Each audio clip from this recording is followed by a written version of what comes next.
been a lot of talk about whether or not this is the Port Nicholson.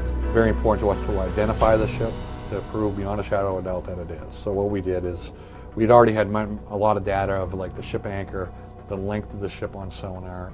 Every puzzle that we looked at fit into it. The actual smoking gun to any shipwreck is going to be its name, located on the stern or up on the bow. We took the ROV up along the bow to do just that. There's two porthole windows.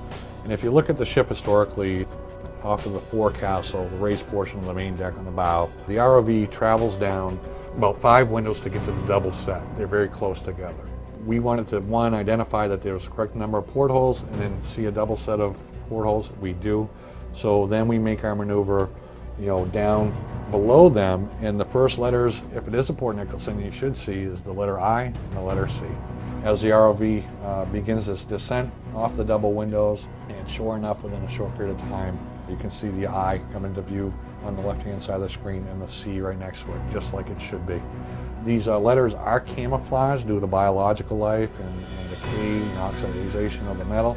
They are difficult to see and they're somewhat camouflaged, but I assure you, if you look closely, and with a little help of enhancement here, you'll be able to see each letter. And then if you watch it on your own without any enhancements of highlighting the letter, you'll notice every one of them on your own once you know what to look for. The letter L is coming into view now. This letter is probably the most difficult for any of us to see. The biological life is really covering it. Every other letter there, the N, the I, the C, the A, they're very clearly there. When it gets to the S, you can actually still see the black paint of the S.